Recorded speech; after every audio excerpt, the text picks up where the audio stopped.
안녕하세요. 익스프레스 LRS 개발자 김선준이라고 합니다. 제가 이번에 드론플레이 CP를 하게 되면서 뭐를 여러분한테 전달을 해드려야 좀 유용할까 고민을 하다가 일단 제가 알고 있는 지식들 중에서 좀 이렇게 정리해서 보여드리기 좋은 것들을 전달을 해드리면 좋을 것 같아서 일단 납땜으로 먼저 시작을 해보려고 합니다. 그리고 그 납땜 중에서도 커스텀 드론에 조금 더 포커싱 해가지고 설명을 드리려고 하고요. 그 다음에 전체적으로 장비편, 그 다음에 뭐 실전편, 그 다음에 각 경우별로 뭐 예를 들어서 전선 와이어링 할 때라든가 전원선 납땜할 때, 그 외에는 케이블 같은 것들 이렇게 만들 때 그런 것들을 차근차근 진행을 해보려고 합니다. 일단 첫 번째 편에서는 장비편으로 여러분들이 납땜을 시작하기 전에 어떤 장비를 구비하고 시작하면 좋을지에 대해서 먼저 한번 짚어보고 넘어가려고 합니다. 장비 재료 소개해 드리겠습니다. 필수 장비가 있고 안전 장비가 있고 보조 장비가 있습니다. 필수 장비는 제가 여러분이 납땜을 시작하려면 반드시 이것들은 가지고 있어야 된다 라고 권해 드리는 장비들. 그 다음에 안전 장비는 이것도 반쯤은 필수 장비라고 보시면 됩니다.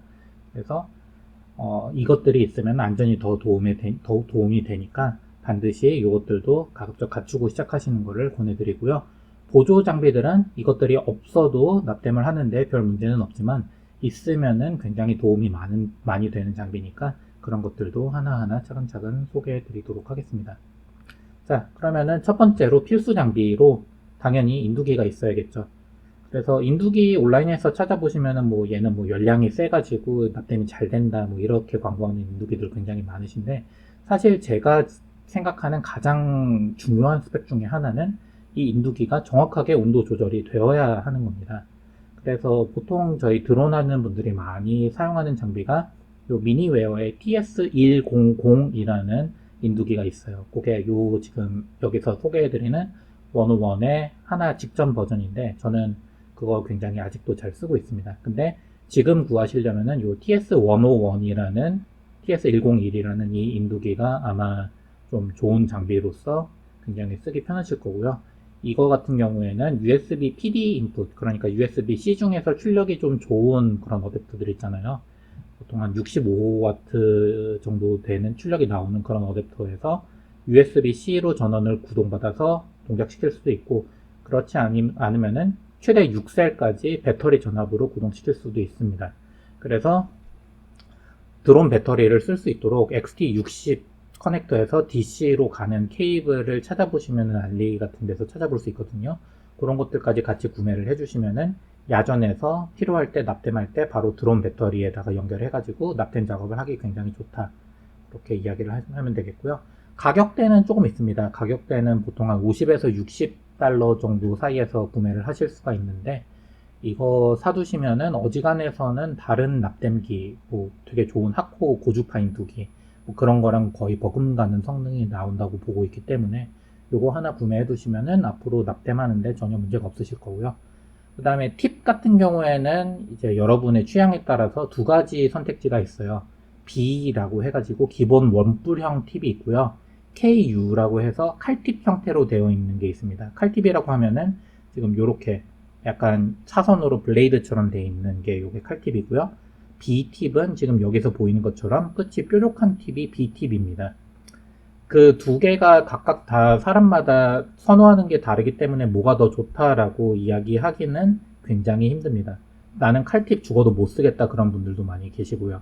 근데 제가 쓸 때는 요 칼팁으로 했을 때 작은 영역의 땜질도 가능하고 열이 많이 필요한 큰 영역의 땜질도 가능하기 때문에 저는 칼팁을 많이 쓰고 있습니다.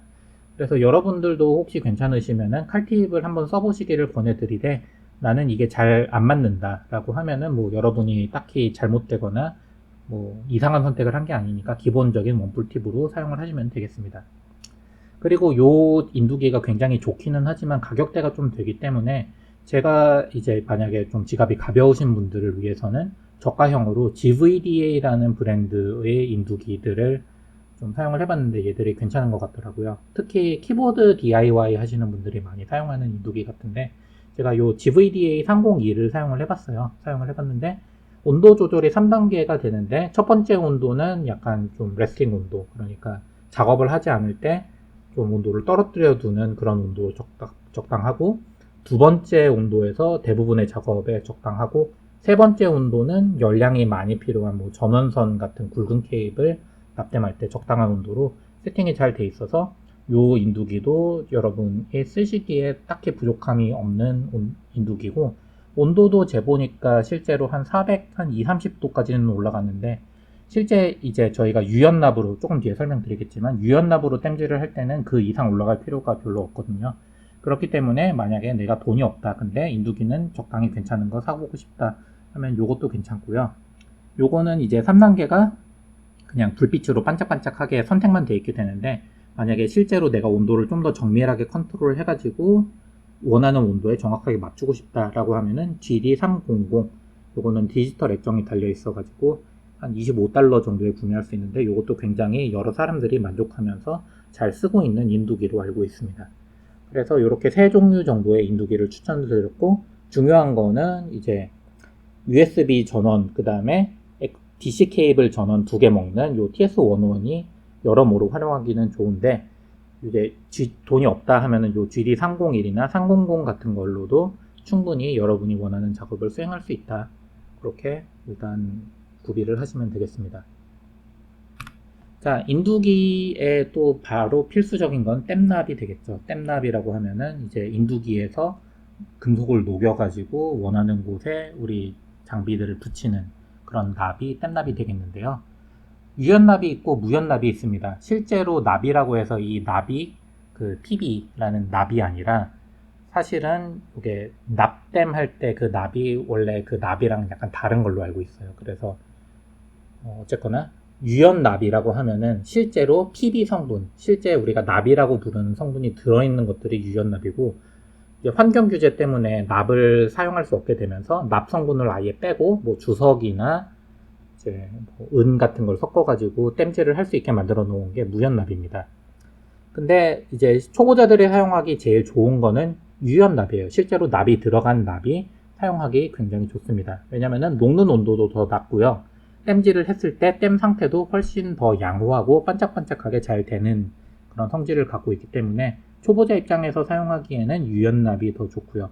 특히 그 유연납 중에서도 SN60, PB40 내지는 60, 40이라고 되어 있는 조성의 납을 사용하시는 게 좋습니다. 또는 이제 SN63, PB37, 이제 주석이 63%, 그다음에 납이 37, 주석이 63%, 그다음에 납이 37%로 배합된 납이 있는데, 요게 사실 조금 더 고급 납입니다. 요게 정확하게 그 녹고 굳는 그 전이 온도가 완벽하게 같아가지고 또 작업성이 더 좋다 뭐 이런 얘기가 있기는 한데, 사실 요거 두 개 사이에는 그렇게 큰 차이는 없되 요게 조금 더 고급 제품이다. 그러니까 만약에 요런 걸 팔면은 요걸 구하셔도 좋지만, 일반적인 60, 40 조성의 납을 구매하셔도 아무런 상관없이 모든 땜질을 잘 하실 수가 있겠습니다.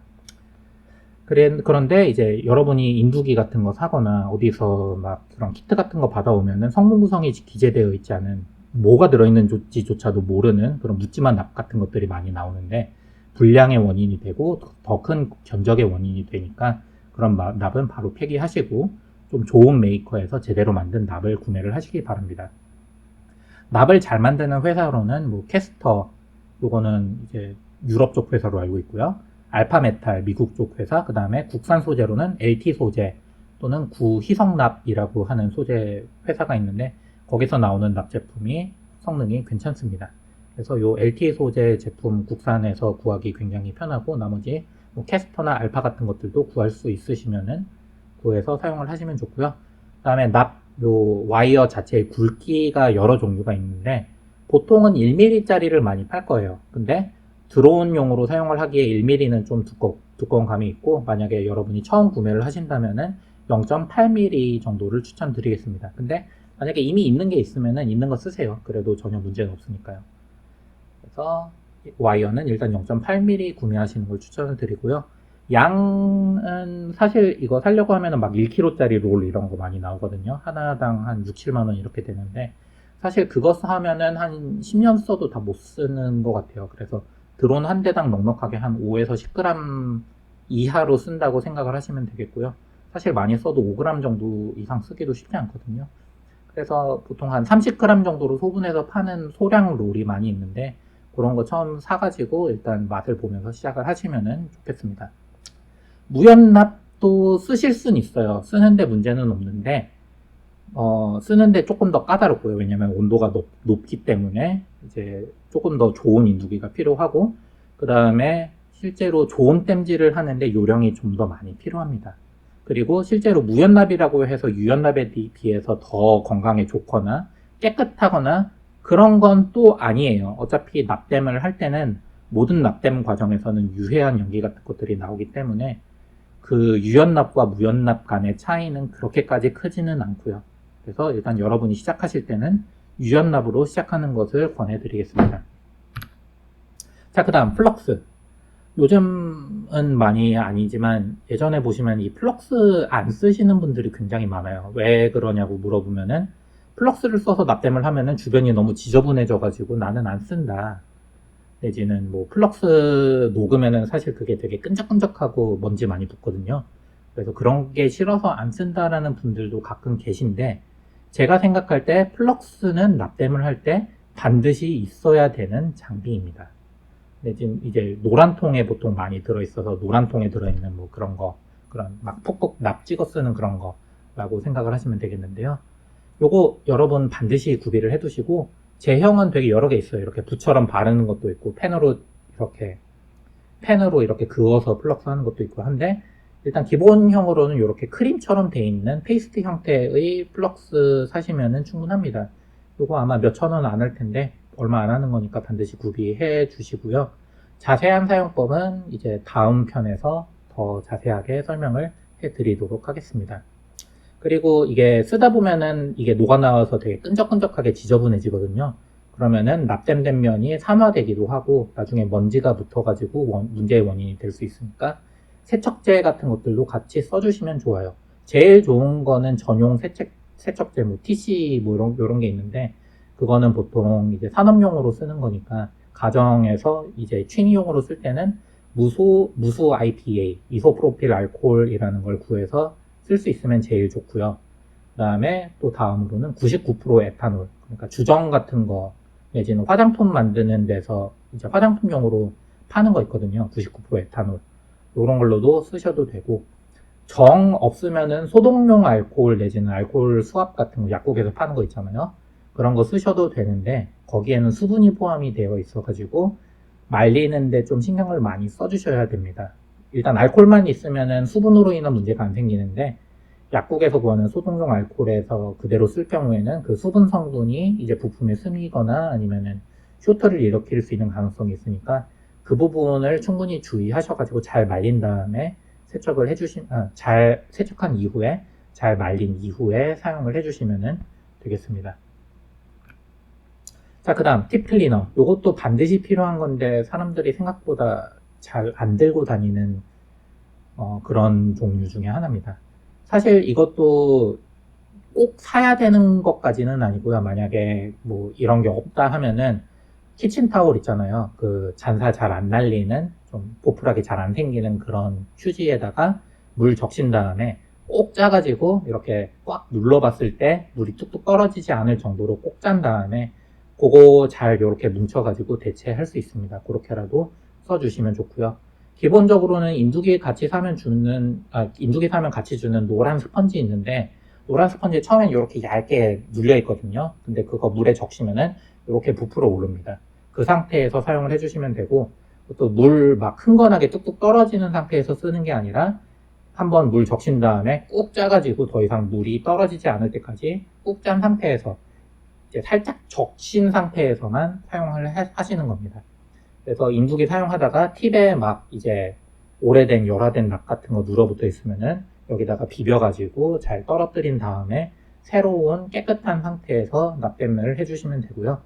사실 최적의 제품은 이제 오른쪽 아래에서 보이는 이런 거, 이렇게 구리나 황동 재질로 된 스펀지, 와이어 스펀지 형태로 된 제품이 있습니다.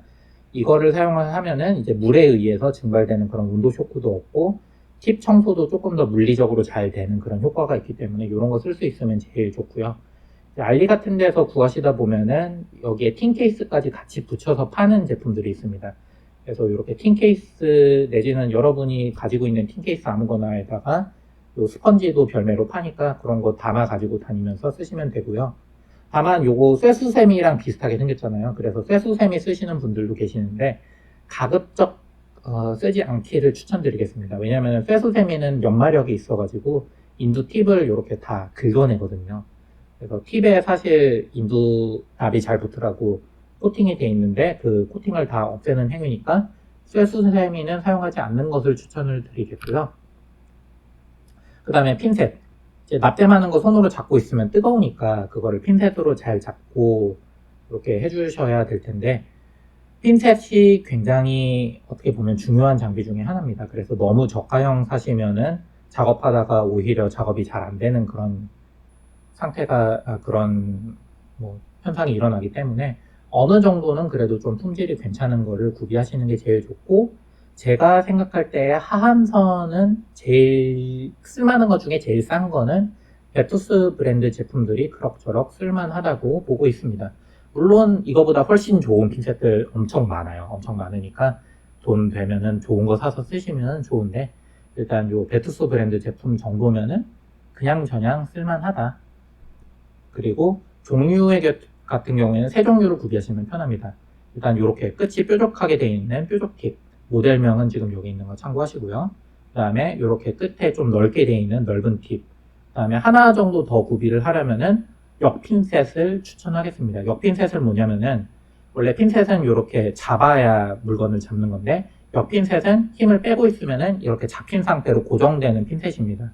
그래서 역핀셋이라고 하는데 이런 것도 이런 기본형으로 하나 구비하고 있으면은 부품 같은 거 임시로 고정할 때라든가 그다음에 계속 오래 손에 쥐고 땜질할 때 손의 피로가 어느 정도 감소되는 효과가 있습니다. 그렇게 사용을 하시면 되겠고요.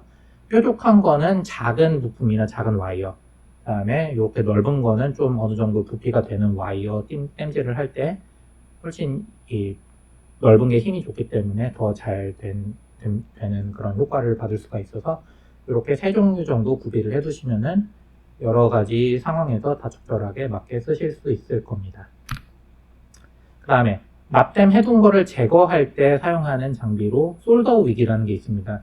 보통 뽁뽁이라고 해가지고 이렇게 진공으로 뽁 하고 빨아내는 것도 많이 쓰시는데 뭐 물론 쓰셔도 되지만 이제 저는 개인적으로 요게 솔더 윅이 조금 더 깔끔하게 쓸 수 있어서 좋아하는 편이고요. 요거는 플럭스가 살짝 발려진 구리 타레입니다. 그래서 여기에다가 열을 가해서 이렇게 납을 쭉 빨아낼 수 있게 되어 있고요.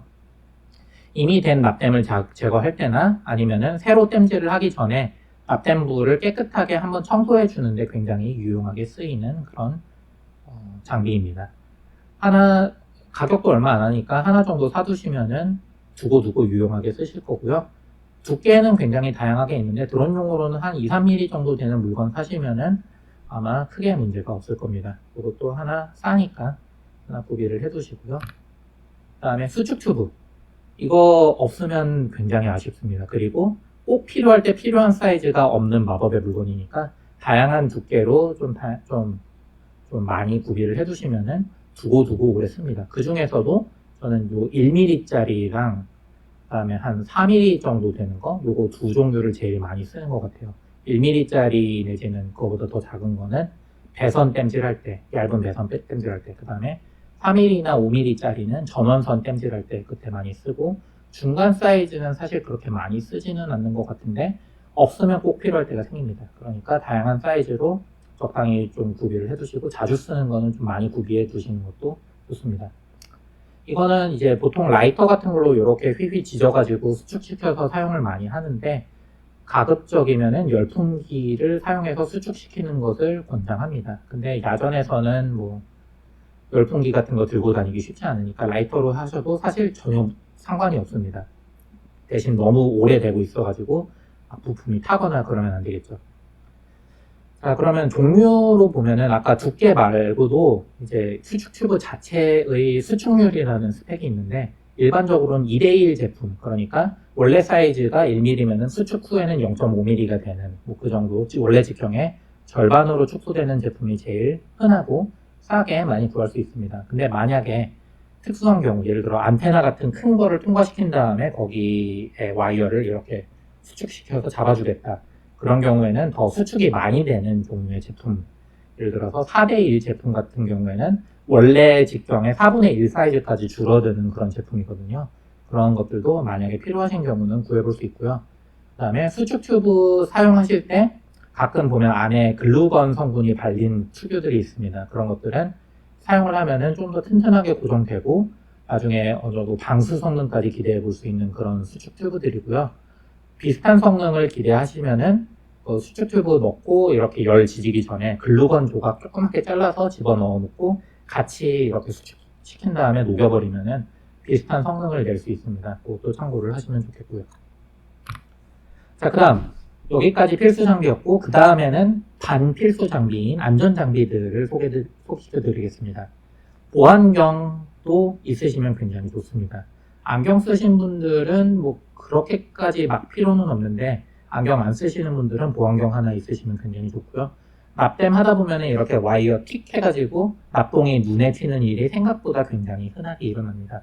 여러분의 눈은 대체할 수 없는 장비니까 이렇게 보안경 같은 걸로 보호를 해주시면 좋겠고, 그 다음에 납 연기 흡입기.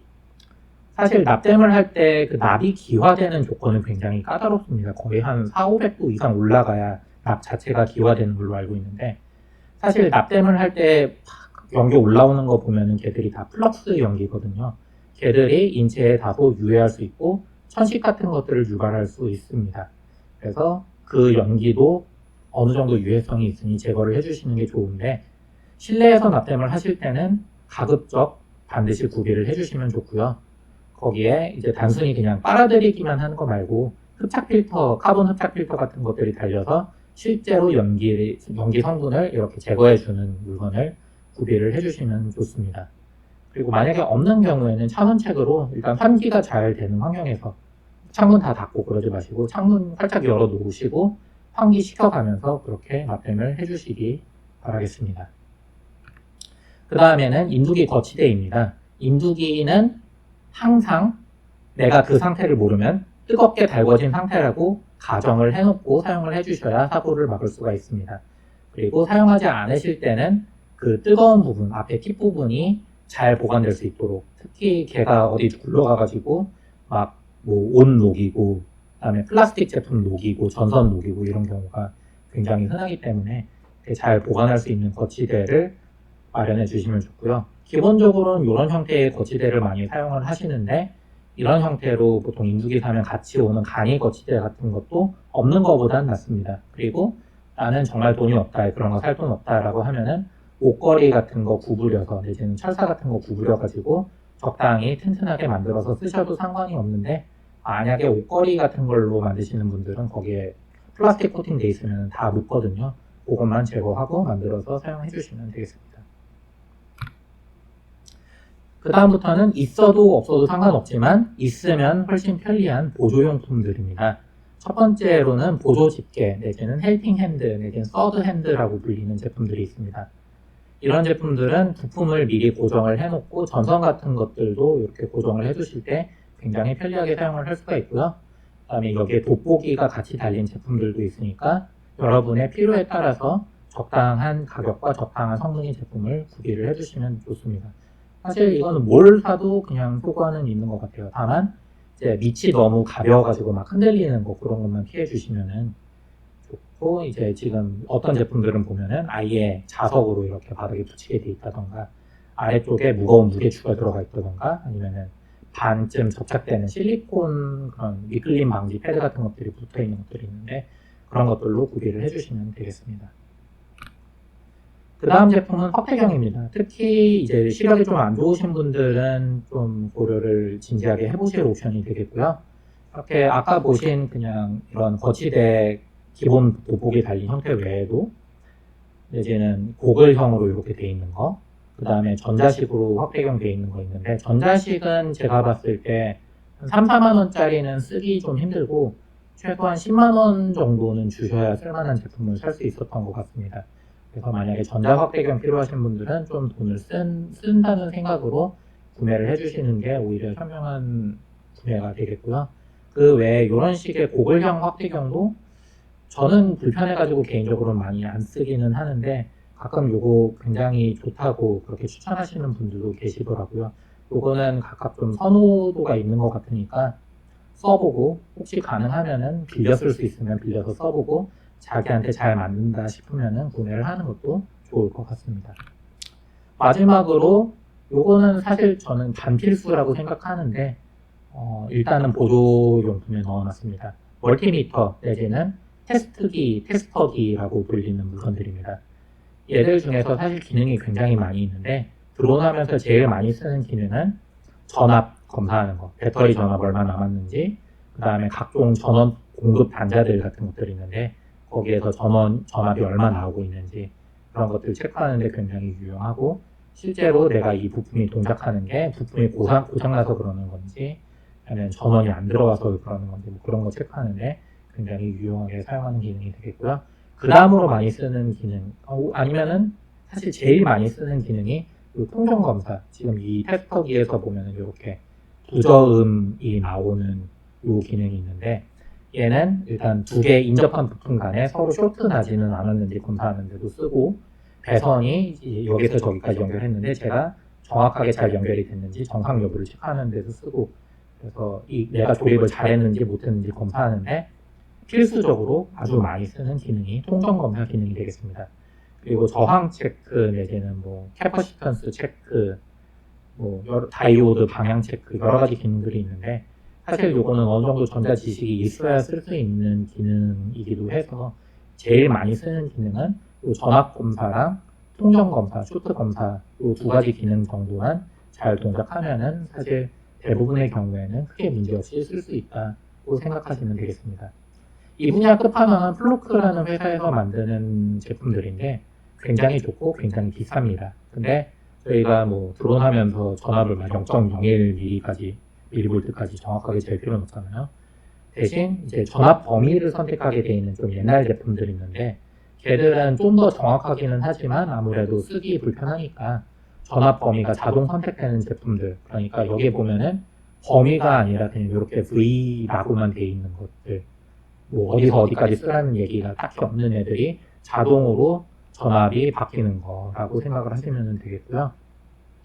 그래서 이런 것들 사용을 하시면 좋겠고, 앞에 프로브 팁이 좀 뾰족한 게 있으면 좋습니다. 저희가 다루는 드론 부품들이 보통 굉장히 작기 때문에 팁이 너무 좀 두껍고 뭉툭하면은 잘 접근이 안 되는 경우가 많아요. 그래서 이제 좀 얇고 뾰족한 것들이 달린 것들을 구매를 하시면 좋고, 제가 잘 쓰는 추천 모델은 카드형으로 되게 초박형으로 나온 게 유니티 UT10A라는 모델이 있고요. 지금 이렇게 보이나? 이렇게 생긴 카드형 굉장히 작은 제품이 있고, 조금 더 거치형으로 편하게 놓고 쓰고 싶다라고 하면은 이런 유니티 UT33A 같은 조금 더 큰 제품들도 있습니다. 얘는 테이블에 이렇게 딱 서기 때문에 테이블 위에 올려놓고 보기 좋은 그런 제품이 되겠고요. 사실 어느 정도 좀 너무 듣보잡 메이커만 아니면은 멀티미터는 적당히 싼 거 사셔도 아무 문제가 없게 되겠습니다. 그 다음에 마지막으로는 열풍기. 대부분 수축 튜브용으로 쓰고요. 열풍기가 있으면은 굉장히 편하게 수축 튜브 작업을 할 수 있습니다. 특히 배터리용 수축 튜브 같이 굉장히 크고 두꺼운 것도 열풍기 하나 있으면은 펌으로 할 수 있고요. 드라이어로는 잘 안 됩니다. 이 정도의 열풍기는 있어야 제대로 수축이 되고요. 비쌀 필요는 없고요. 알리에서 한 $5에서 $10 사이에서 괜찮은 제품을 구하실 수 있으니까 그걸 구해서 사용을 해주시면 좋겠습니다. 자, 이렇게 오늘은 일단 인두질 내지는 납땜질에 필요한 장비가 뭐가 있는지를 간단하게 살펴봤고요. 다음 편부터는 실제로 납땜을 해보면서 납땜이 어떤 식으로 이루어지는지에 대한 이론과 요령과 다양한 상황에서의 납땜 실습을 같이 진행을 해보도록 하겠습니다. 그러면은 다음 편도 기대를 해주시고요. 괜찮으시면은 저희 유튜브 채널도 많이 구독해 주시면 감사하겠습니다. 감사합니다. 그리고 마지막으로 여러 가지 제품들, 제가 여기서 소개한 제품들은 기회 닿는 대로 저희 유튜브 아래 여기 거기 설명란에 제품 링크를 달아둘 테니까 거기를 참고해 주시고요. 그 다음에 만약에 더 좋은 제품을 안다, 이거는 이런 식으로 소개를 하면 더 좋았을 것 같다 같은 코멘트도 다양하게 남겨주시면 좋겠습니다. 감사합니다.